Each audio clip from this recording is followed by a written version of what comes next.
So medieval knights loved to swing their giant members around at every opportunity. However, when there wasn't any battles to be had, they had to find new ways to entertain themselves. In lulls during combat, the tournament proved to be the perfect proving ground, a chance for the knightly class to win honour, fame, glory, and vast riches. Gaining popularity throughout the 12th century, the tournament's grand feature was the melee. It was a mock battle between two teams of knights, which began as they charged at each other on horseback similar to a joust but just massive in scale, and then once that carnage subsided, it spread out across a few miles in the countryside into smaller skirmishes, and it usually lasted the whole day. The aim of the game was to capture as many opponents as possible using skill and brute force, forcing them to pay a ransom for their release, and if they're lucky, they'd even give you their horse, if it still had a head, their weapons and armour, all while stopping yourself getting captured and protecting the lord you came with. The tournament was the best possible practice for real warfare, allowing knights to hone their skills, and success earned them a juicy bit of money and renown, as lords would usually pay quite a high price to have the best knights in their retinue.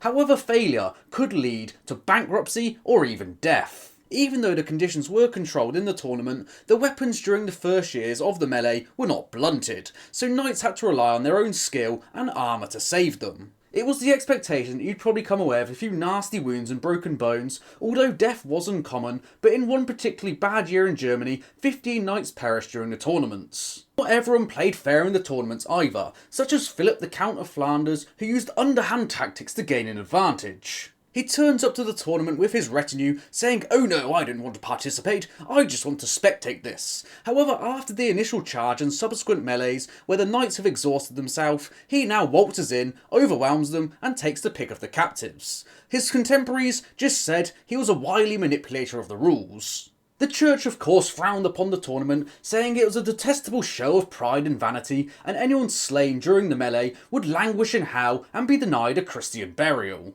It was even banned by some kings such as Henry II of England, as large groups of knights gathering would cause absolute chaos to the local area, and it could be seen as an open invitation to rebellion.